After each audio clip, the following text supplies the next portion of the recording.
샬롬 할렐루야. 그리스도를 본받아. 첫 번째 머리말. 영혼의 은밀한 여행이 토마스 아 캠피스의 걸작으로 추정된 이 책 그리스도를 본받아는 독자들에게 이상한 즐거움의 향연으로 다가온다. 그리하여 제2의 복음서라고 칭송하며 세계 속의 사람들이 성서에 있어서 가장 많이 그리고 친숙하게 읽어온 책이다. 이 책의 저자로 입에 오른 사람은 성 베르나르트, 게르아르트 그루테, 장드 게이송 등 많이 있지만 학자들은 그 이름에 상관없이 이 황금의 메시지를 신비학파가 낳은 아름다운 꽃으로 받아들이고 있다. 그리스도를 본받아는 간결하고 꾸밈이 없는 정통적인 문체로 특히 칭찬받고 있으며 중세 특유의 아름다운 라틴어로 쓰여 있다. 그래서 하나님에게로 향한 조심성이 많은 사랑과 경건함이 책의 지면에 배어 나오고 있다. 그리고 덕행의 길에 이르기 위한 교훈을 위해 쓰인 이 책은 인간의 궁극적인 목적인 하나님에게로 우리를 안내하고 하나님의 은총에 희망을 두며 하나님의 광명 속에서 생활을 하게 할 뿐만 아니라 하나님과의 일치로 우리를 초대하는 것이다. 그리스도를 본받아 하는 내부적 변화에 따라서 전사부로 기록되어 있다. 그리고 덕행으로 가는 발걸음에는 순수함의 길, 이해의 길, 일치의 길, 세 단계가 있다. 이 책은 원래 수도서이기 때문에 수도자가 쓴 것이지만 일반의 수도서이기도 하다. 각 작가가 깊은 통찰력과 학식으로 어떤 인간에게도 어떤 신분의 사람에게도 적합하도록 내려갔기 때문이다. 게다가 이 책의 작자는 모든 학파를 초월한 입장에 서서 항상 실제적인 가르침을 말하려고 한다. 묵상의 높이도 신비적인 환희도 함께 있으며 거기에 앞선 괴로운 시련도 경험했지만 그것도 주로 실제적인 견지에 서서 적고 있다. 이 책의 작자에 관한 논전은 17세기에 유달리 활발하였으나 서기 1441년에 츠볼레 북은 성 아그네스 산에서 토마스 아 캠피스 수도사에 의해서 완성되었다고 마지막에 적혀있는 사본이 발견되었다. 이 사본은 브루셀의 왕실 도서관의 캠페디아누스 사본이라고 일컬어지며 존재하고 있다.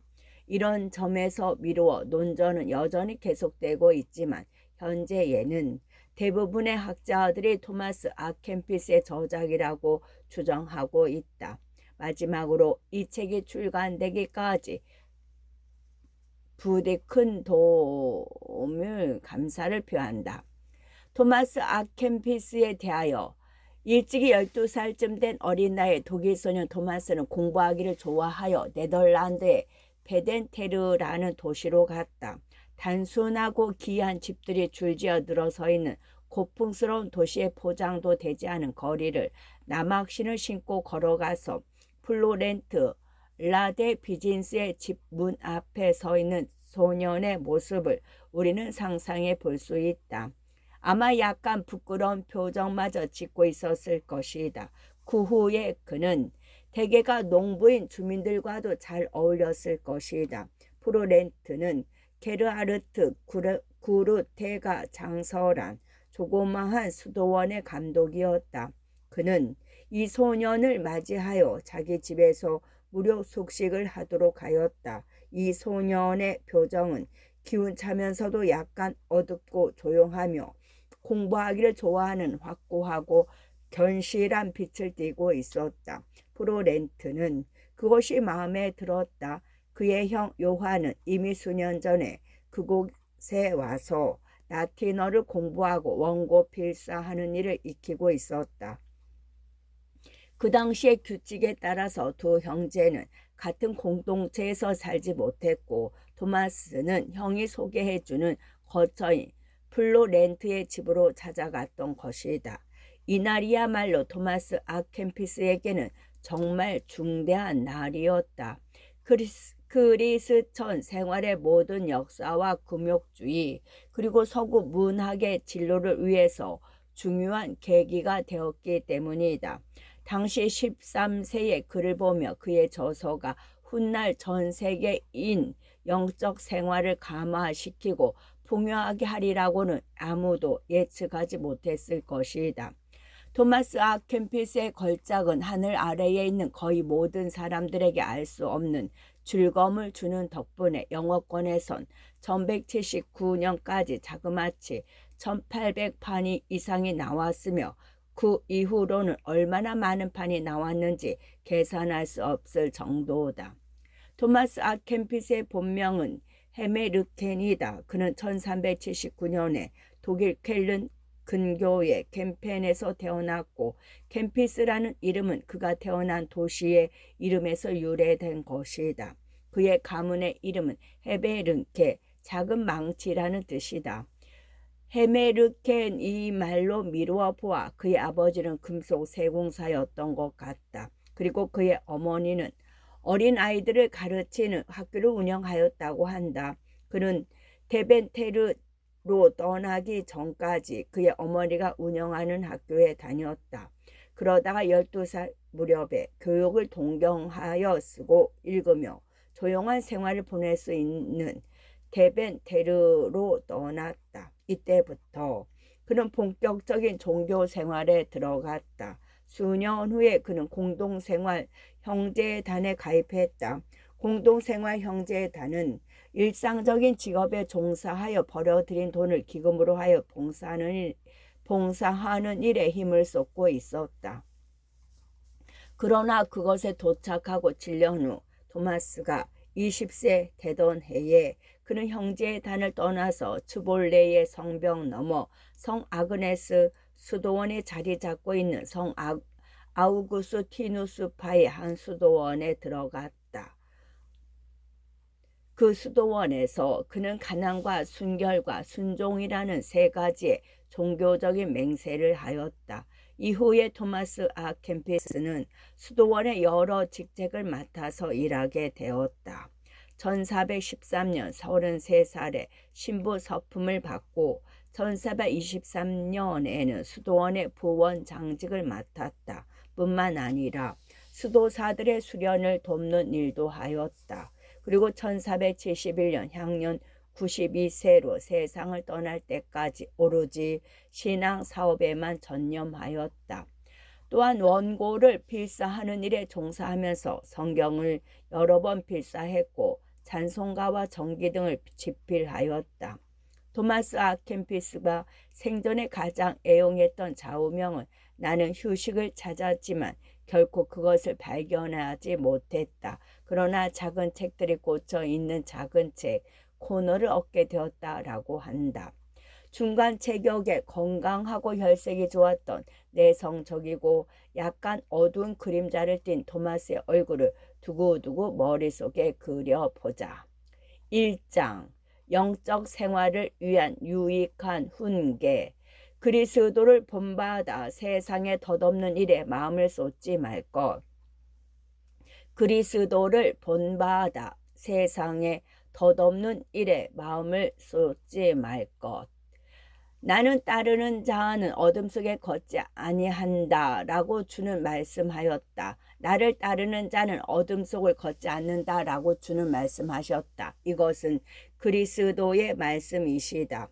우리들이 진짜 빛에 비춰져서 마음의 어둠에서 벗어나고 싶다면 그의 생애와 행적을 본받지 않으면 안 된다고 권하게 된다. 그러므로 우리는 첫째로 힘쓸 일은 예수 그리스도의 생활을 묵상하는 데 있다. 두 번째, 그리스도의 가르침은 모든 성인의 가르침보다 뛰어났다. 그 가르침의 정신을 이해한다면 거기에 숨겨진 만나를 찾아내게 될 것이다. 그렇지만 사람들은 때때로 복음의 말을 들어도 그때마다 경건한 마음을 일으키지는 않는다. 그것은 그리스도의 정신으로부터 멀어져 있기 때문이다.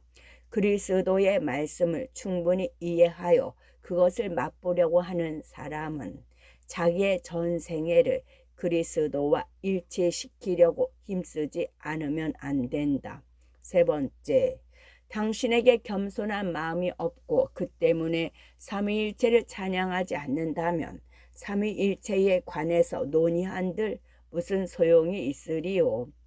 사람을 깨끗하다 바르다고 하는 것은 무상한 말이 아니라 덕에 찬 생활이며 그것이 하나님의 사랑을 부르는 것이다.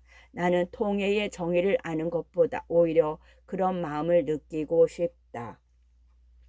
만약에 당신이 많은 성서와 모든 철학서를 알고 있다고 하더라도 하나님을 향한 사랑과 하나님의 은혜를 가지고 있지 아니한다면 그것이 무슨 쓸모가 있겠는가? 하나님을 사랑하고 하나님에게 봉사하는 것 이외에 헛되고도 헛된 일, 모든 것이 헛되도다. 세상을 가벼이 하고 하늘나라로 향하는 일이야말로 최고의 지혜이다. 네 번째, 그러므로 덧없는 부를 추구하고 거기에 소망을 거는 일은 헛된 일이다. 명예를 바라고 높은 주의를 소망하는 것도 헛된 일이다. 육체의 욕망을 쫓아 장래에 무거운 벌을 받을 것이 틀림없는 일을 희망하는 것도 잘못된 일이다.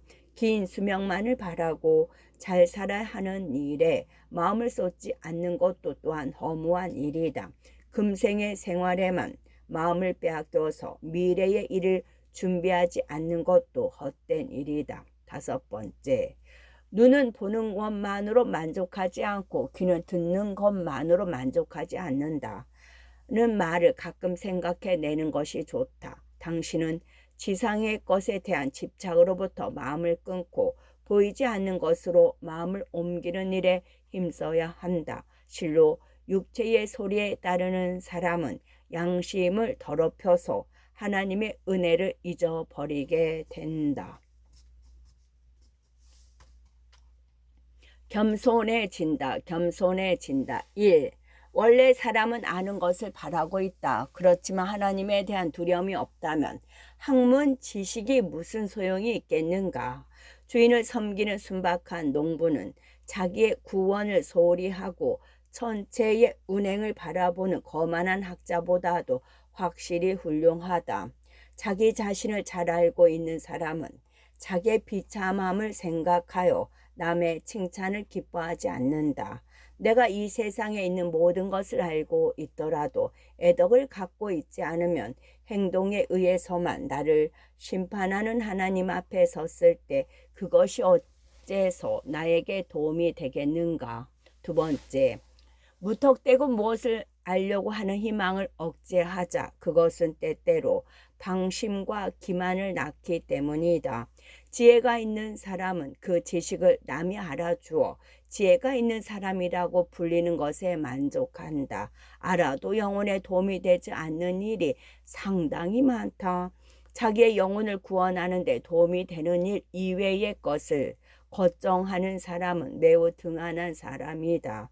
말은 많아도 영혼을 만족시킬 수 없지만 좋은 생활은 마음을 윤택하게 하여 깨끗한 양심으로 하여금 하나님에 대한 신뢰를 불러일으키게 한다. 세 번째, 당신이 아무리 깊게 알더라도 당신의 생활의 성덕이 거기에 수반되지 않는다면 점점 더 엄한 심판을 받게 될 것이다. 그러므로 지식의 책임을 생각하라. 당신이 많은 것을 알고 그것을 이해했다고 생각하더라도 아직 당신이 모르고 있는 편이 더 많다는 사실을 알아야 한다. 뽐내지 말라. 로마서 11장 20절. 오히려 당신의 무지를 인정하자. 당신보다도 지식이 있고 당신보다도 법률에 능통한 사람이 많은데도 왜 당신은 다른 사람보다 우수한 사람이라고 생각하려고 하는가? 무엇을 알고 무엇을 배워서 그것을 유익하게 하려고 생각한다면 남에게 알려지지 않는 거 무시당하는 일을 기뻐하라. 네 번째, 심원하고 유익한 지식이란 정말로 자기를 알고 자기를 무라 생각하는 것 외에 다름이 아니다. 자기를 내려놓고 타인을 존중하는 것이 지혜이며 완전한 덕이라는 것을 알아야 한다. 만약에 타인의 공연한 죄라든가 중대한 과실을 범하고 있는 것을 보더라도 당신은 그 사람보다 자기 쪽이 더 선량하다고 생각해서는 안 된다. 당신이 언제까지 선에 머물러 있을지 어떨지는 알 수 없는 일이다. 우리들은 모두가 약하다. 그러므로 당신보다 더 약한 인간은 없다고 생각하는 것이 좋다. 진리를 안다. 진리를 안다. 1. 지나가 버릴 상징이나 말이 아니라 진리 자체를 있는 그대로 가르침을 받을 수 있는 사람은 행복하다. 우리들의 이성과 감각이란 때때로 자기를 속이고 또한 그 한정된 능력으로서 가끔 실수를 하게 마련이다. 모르고 그랬다고 심판의 날에조차 비난받지 않으려고 은근히 알기 힘든 것에 관해서 크게 억지를 부려보더라도 그것이 무슨 도움이 되겠는가? 이익이 되는 일과 필요한 일을 등한히 하고 이상한 일, 해가 되는 일을 즐겨 다룬다는 것은 미치 광의의 짓이다. 그것은 눈을 가지고도 보지 아니하는 것과 같다. 에레미야 5장 21절. 두 번째. 철학자들의 끊임없는 논쟁이 우리들에게 무슨 관계가 있겠는가? 영원한 말씀 소리를 듣는 사람은 인간의 학설을 필요로 하지 아니한다. 그 유일한 말씀에서 모든 것이 나온다. 그래서 모든 것은 말씀이 우리들에게 일러준다. 그것이 우리 안에서 말해주는 본원이며 그것이 없으면 바르게 이해할 수도 판단할 수도 없는 것이다. 모든 것에 있어서 다만 하나님만 보며 모든 것을 하나님에게로 돌리고 모든 것을 하나님 중심으로 보는 사람은 마음이 안정되며 편안하게 하나님에게 머물 수가 있다. 진리의 하나님이시여, 끊임없는 사랑으로 나를 당신과 하나가 되게 하여 주십시오. 읽는 것도 듣는 일도 나를 피곤하게 합니다. 다만 나의 바라는 것, 갈망하는 것은 당신 속에 있습니다.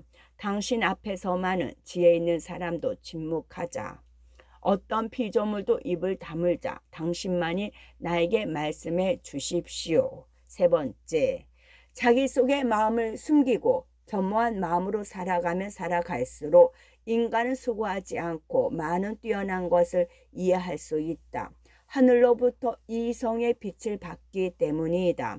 깨끗하고 단순하고 똑똑한 마음을 가진 사람은 산더미 같은 일을 만나도 마음이 흐트러지지 않는다. 왜냐하면 모든 것을 하나님의 영광을 위해서 행하고 자기를 잊어버리고 자기에게 이익이 되는 일을 추구하지 않기 때문이다. 당신 마음속에 억제할 수 없는 욕망만큼 당신 자신을 속박하고 괴롭히는 것은 없다. 선량하고 신앙심 깊은 사람은 밖에서 행동할 것을 먼저 마음속에서 가다듬는다. 그렇게 하면 그 행동은 나쁜 욕망에 흐르지 않고 오히려 바른 이성에 이끌린 채 그 사람의 소망을 움직이는 것이다. 자기를 이기려고 노력하는 사람만큼 무서운 싸움에서 견뎌내는 사람이 없을 것이다. 그러므로 그것이 우리들의 제일 애써야 할 일이다. 곧 자기에게 이기고 나날이 더 강하게 됨으로써 얼마간이라도 덕으로 나아갈 수 있는 것이다. 네 번째, 이 세상에서는 아무리 완전한 것이라도 얼마간의 불완전한 것이 섞여 있다. 탐구하더라도 다소간의 어둠이 있는 것을 피할 수는 없다. 겸허하게 자기 자신을 아는 일이 학문의 깊은 탐구보다도 하나님에게 이르는 안전한 길이다. 겸허하게 자기 자신을 아는 일이 학문이 깊은 탐구보다도 하나님에게 이르는 안전한 길이다. 그러나 학문이나 지식도 소홀히 해서는 안 된다. 그것들은 그것들대로 좋은 것이며 하나님의 뜻에 의한 것이기 때문이다. 그렇지만 바른 양심과 덕이 있는 생활은 항상 그것들보다 소중하다. 많은 사람들은 잘 사는 일보다도 지식을 쌓는 데 힘써서 그 때문에 이따금 지나치게 되어 일껏 이룬 지식으로부터 전혀 혹은 거의 좋은 결과를 얻지 못하게 된다. 5번째, 논의할 때 정도의 열심히 악을 끊고 선을 쌓으려고 한다면 이 정도의 사회 악, 이 정도의 수도 생활의 해이를 보는 일은 없었을 것이다. 틀림없이 심판의 날에는 우리들이 무엇을 읽었는가 보다는 무엇을 행하였느냐를 물을 것이다. 또 얼마나 훌륭하게 말했느냐가 아니라 얼마만큼의 신앙을 가지고 살아왔느냐를 물을 것이다. 당신이 알고 있는 그 학자, 그 선생들은 살아있을 때에는 그 학식으로 말미암아 잘 알려졌지만 지금은 어디에 있을까? 그들의 주위에는 다른 사람이 앉았고 그리하여 아마도 그들의 일을 생각해내는 일도 없을 것이다. 살아있는 동안에는 그들도 한 몫을 하는 인물처럼 생각되었지만 지금은 벌써 그들의 일을 말하는 사람조차 없다. 6번째, 이 세상의 영광은 얼마나 빨리 그 그림자가 지워지는지 알 수 없다. 그들의 생활이 그 학식에 어울리는 것이었더라면 그들의 독서도 연구도 쓸모가 있었을 것이다. 그렇지만 하나님에게 봉사하는 일을 소홀히 하고 헛된 학문을 쫓았기 때문에 너무나도 많은 사람들이 멸망을 받았다. 겸허하게 되기보다 위대한 것이 되려고 망상을 쫓아서 그로 인해 길을 잃고 헤매게 되었다. 커다란 사랑을 가진 사람이야말로 위대한 사람이다. 자기를 작은 것이라고 생각하여 최고의 명예마저도 헛된 것이라고 생각하는 사람이야말로 정말로 위대한 사람이다. 그리스도를 받아들이기 위해서 지상의 것을 모두 흙덩어리로 생각하는 사람이야말로 정말로 현명한 사람이다. 자기의 의지를 버리고 하나님의 뜻을 행하는 사람이야말로 정말로 지혜로운 사람이다.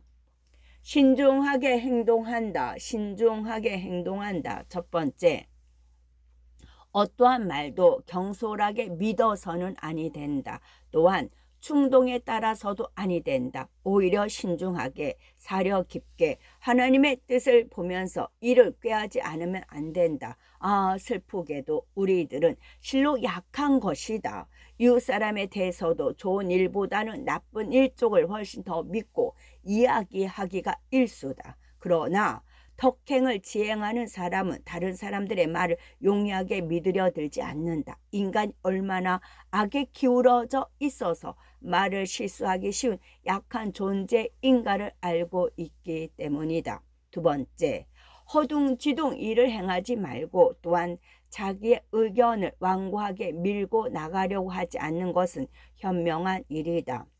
타인의 말을 무엇이나 다 믿으려 들지 말며 들었거나 믿었던 일을 즉시 다른 사람의 귀에 넣어주지 않는 것도 뛰어난 지혜다. 지혜도 있고 양심도 바른 사람과 상담하자. 그리하여 당신 자신의 의견에 따르기보다 당신보다 학문이 있는 사람에게 가르침을 받도록 힘쓰자. 좋은 생활은 하나님에 의한 지혜와 경험을 다른 사람들에게 전수하는 일이다. 마음으로부터 겸허하게 되어 하나님에게 복종하면 복종할수록 사람은 만사에 있어서 지혜가 깊어져서 안정되게 마련이다. 성서를 읽는다. 성서를 읽는다. 첫째, 우리들은 성서 속에서 아름다운 말이 아니라 진리를 찾지 않으면 안 된다. 성서는 기록된 그 정신을 가지고 읽지 않으면 안 된다. 성서에서는 문장이 아름다움보다도 오히려 영혼의 이익을 찾지 않으면 안 된다. 꾸밈이 없는 심서도 뛰어난 신비한 책을 읽는 것과 마찬가지로 읽어야 한다. 작자의 이름도 문학적인 가치도 문제 삼지 말고 다만 진리에 대한 사랑에 움직여서 읽어야 된다. 진리에 대한 사랑에 움직여서 읽어야 한다. 누가 그것을 썼는가를 문제 삼지 말고 무엇을 말하고 있는가에 마음을 멈추어서는 안 된다. 무엇을 말하고 있는가에 마음을 멈추어야 한다. 무엇을 말하고 있는가에 마음을 멈추어야 한다. 두 번째, 인간은 지나가 버린다. 그러나 주의 진리는 영원히 머물러 있다. 시편 116편 2절. 하나님은 모든 사람을 사용하여 모든 방법으로 우리들에게 말을 걸어온다. 성서를 읽음에 있어서 단순히 읽고 지나쳐 버려야 할 곳을 깊이 탐구해서 논의하려고 하기 때문에 호기심에 방해를 받는다. 거기에서 유익한 것을 얻으려고 생각한다면 단순하고 겸손하게 신앙을 가지고 읽으며 학자가 되려고 생각하지 말라. 깨끗한 생활을 하는 사람들에게 나가서 물으며 잠자코 그들의 말을 듣고 노인들의 훈계도 물리쳐서는 아니 된다. 그들이 이야기하는 말에는 각각 근거가 있기 때문이다. 한없는 욕망. 첫째, 사람은 한없이 무엇을 바라서 그 마음이 어지러워진다. 교만한 사람이나 비열한 사람은 편안함을 모른다. 마음이 가난하고 겸손한 사람은 거기에 반해서 평화 속에 살고 있다. 하지만 자기의 욕망의 소리를 아직 지워버리지 못한 사람은 가끔 유혹을 받아서 작은 일에도 지고 만다. 마음이 약해서 육체의 무게에만 질질 끌려서 감각적인 것으로 기울어지기 쉬운 사람은 세속적인 집착으로부터 빠져나오기가 힘든 것이다. 그러므로 그것을 빠져나오려고 하면 우울하게 되어 무슨 반대라도 받으면 곧 화를 낸다. 두 번째, 그러나 바라던 것을 손에 넣으면 양심의 가책을 받아 자기를 몹시 책망하게 된다. 그 욕심을 바라고 있던 평화를 주지 않기 때문이다. 요컨대 마음의 평화는 욕망에 따르는 것이 아니라 거기에 저항하는 데 있다. 육체의 소리를 듣는 사람, 밖의 일에만 쫓아서 살아가고 있는 사람에게는 평화가 없고 영적인 것을 쫓아서 열심히 사는 사람에게만 평화가 있다. 헛된 자부심과 자만심을 피한다. 헛된 자부심과 자만심을 피한다. 첫째, 이 세상의 것에 보다 더 의지하는 사람은 어리석은 사람이다. 예수 그리스도를 사랑하기 위해서 다른 사람에게 봉사하는 일이나 또한 이 세상에서 가난한 사람이라고 생각되는 것을 부끄러워할 필요는 없다. 자기에게 보다 더 의지하지 말고 하나님에게 보다 더 의지하자.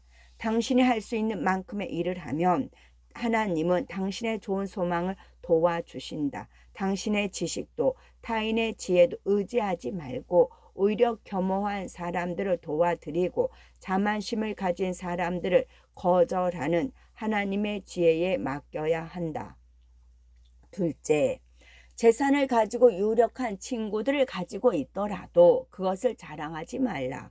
차라리 모든 것을 주고 그 위에 그 자신을 주도록 바라고 있는 하나님만을 자랑으로 삼자.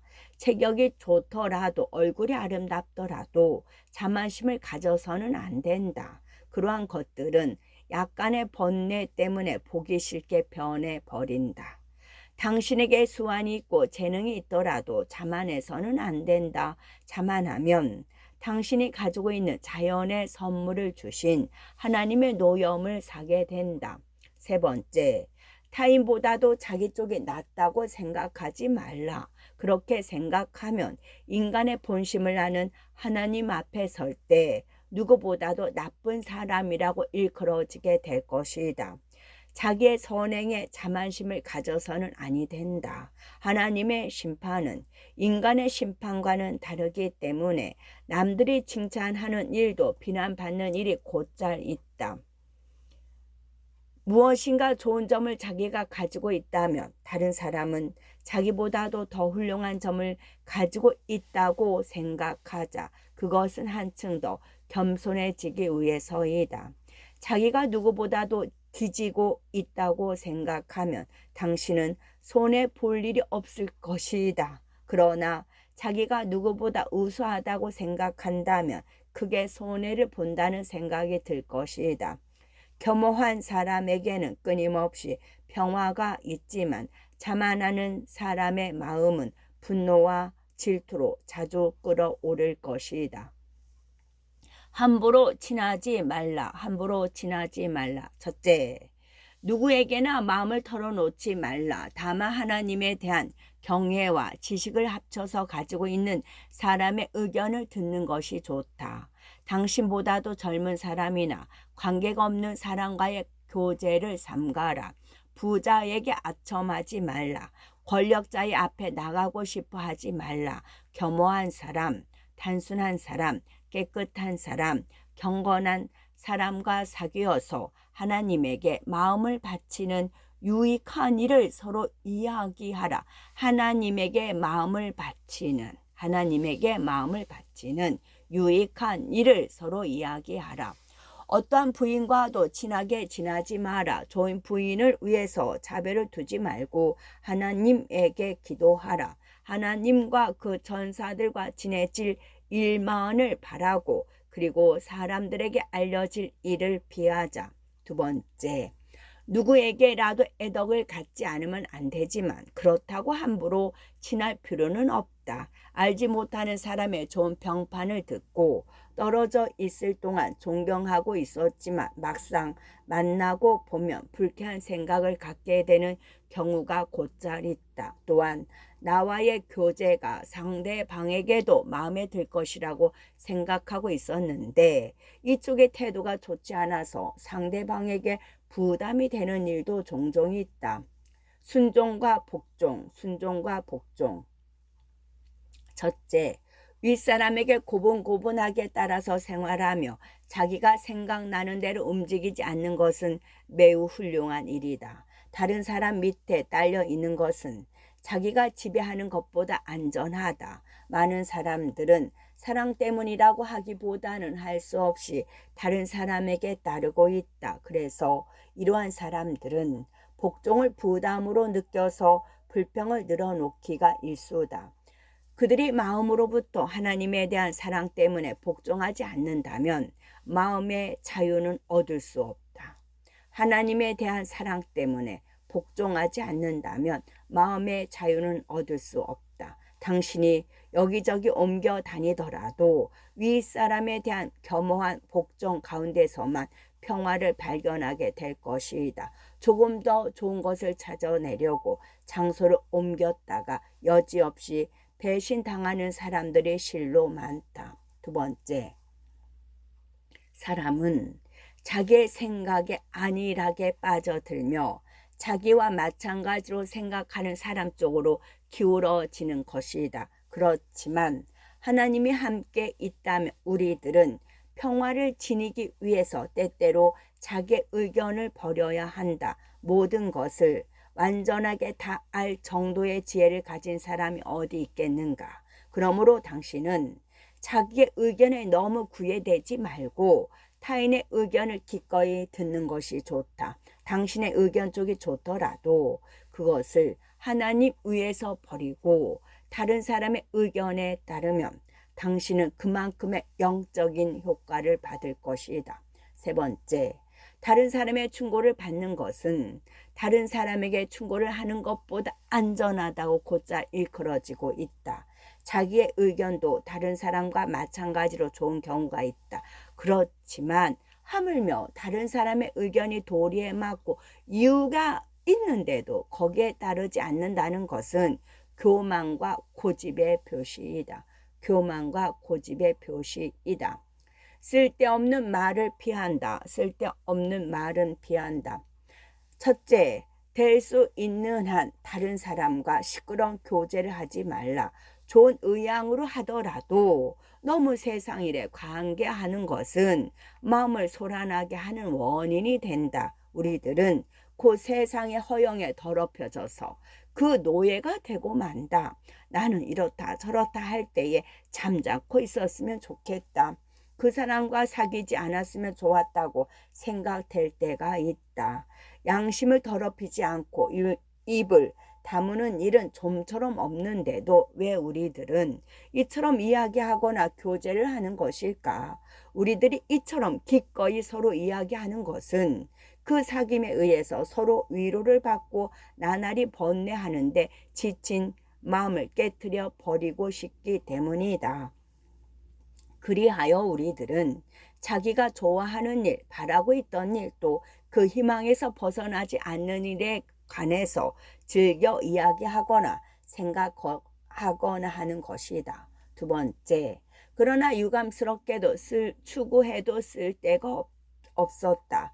효과가 없었다고 느끼는 일이 많다. 외부로부터의 위로는 하나님으로부터 오는 내부적인 위로를 적잖이 손상시키는 것이다. 그러므로 시간을 낭비하지 않도록 경계하며 기도하지 않으면 안 된다.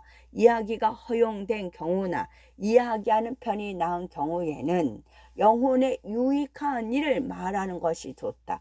영혼에 유익한 일을 말하는 것이 좋다.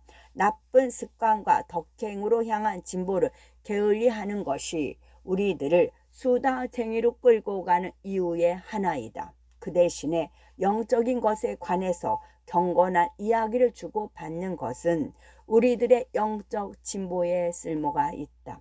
같은 마음으로 신심을 행하려고 하는 사람들과의 교제를 할 혜택을 받은 경우에는 특히 그러하다. 평화와 완덕으로 나아가는 열성을 얻는 방법. 평화와 완덕으로 나아가는 열성을 얻는 방법. 첫째, 우리들이 타인의 말이나 행동 또한 자기와 관계가 없는 일에 신경을 쓰지 않는다면 우리들은 깊은 평화를 알게 될 것이다. 타인의 문제에 서로 관계하여 밖으로부터의 기분풀이를 추구하고 자기 속의 마음을 감추는 일이 극히 드물거나 혹은 아주 적은 사람이 어떻게 길게 평화롭게 살 수 있을 것인가? 단순한 사람들은 행복하다. 그들은 풍부하게 평화를 누릴 수 있기 때문이다. 두 번째, 어떻게 하여 성인들은 그처럼 완전하게 되고 그처럼 묵상에 잠길 수가 있었을까? 그것은 그들이 지상적인 바람을 완전히 억제하려고 힘썼기 때문에, 또한 그렇게 행동했기 때문에 그들은 전심전력으로 하나님과 일치되려고 하고 자기의 속마음에도 자유롭게 관여할 수 있게 되었다. 우리들은 자기의 욕망에 지나치게 속박당하고 세속에 덧없는 일에 지나치게 신경을 쓴다. 우리들은 한 개의 악에조차도 좀처럼 이길 수 없다. 그리하여 나날이 완덕으로 나가려고 하는 확고한 결심이 없기 때문에 언제나 냉담하고 미온적이다. 미온적이다. 세 번째, 우리들이 자기 자신을 완전히 던져버리고 내부적인 어떠한 속박도 잘라서 버린다면 그때에는 하나님에 관한 일도 어느 정도 이해가 되고 하나님을 향한 묵상도 맛볼 수 있을 것이다. 유일체대의 방해는 욕망과 세속적인 바람에서 빠져나오지 못하고 성인의 완전한 길에 들어가려고 노력하지 않는 것이다. 하찮은 장애를 만나도 우리들은 약하고 낙담하고 인간으로부터의 위로를 추구해 버린다. 네 번째, 용사처럼 싸우려고 노력한다면 하늘로부터 주의 도움이 반드시 온다. 용사처럼 싸우려고 노력한다면 하늘로부터 주의 도움이 반드시 온다. 우리들에게 승리를 얻게 하기 위해서 싸움의 기회를 주신 분은 그의 은혜에 의지하여 싸우는 사람을 도우려고 항상 기다리고 있다. 그의 은혜에 의지하여 싸우는 사람을 도우려고 항상 기다리고 계신다. 우리들이 종교상의 의무를 표면상으로만 지키고 게다가 거기에서 이익을 얻으려고 생각한다면 그 신심은 오래 계속되지 않을 것이다. 악의 근원을 도끼로 찍어 버리자. 그렇게 하면 욕망으로부터 해방되어 완전한 마음의 평화를 맛보게 될 것이다. 다섯 번째, 1년에 한 개씩의 악이라도 끊어진다면 빠르게 완덕의 길로 나아가게 되리라. 그런데도 몇 해의 수도 생활을 거친 지금까지도 괘씸했던 당시 쪽이 차라리 깨끗하고 선량했다는 생각이 든다. 우리들의 열성과 진보는 매일 증가해야 할 터이지만 일찍이 가졌던 그 열성을 일부분이라도 아직 유지하고 있다는 것조차도 대단한 일이라고 생각이 든다. 자기 자신에 대해서 처음에 거역하면 뒤에는 어떤 일이라도 부드럽게 기쁘게 행할 수가 있다. 자기 자신에 대하여 처음에 거역하면 뒤에는 어떤 일이라도 부드럽게 기쁘게 행할 수가 있다. 6번째, 나쁜 습관을 끊어버리는 것은 힘든 일이지만 자기 자신의 의지를 된 경우나 이야기하는 편이 나은 경우에는 영혼에 유익한 일을 말하는 것이 좋다. 나쁜 습관과 덕행으로 향한 진보를 게을리하는 것이 우리들을 수대의 장애로 끌고 가는 이유의 하나이다.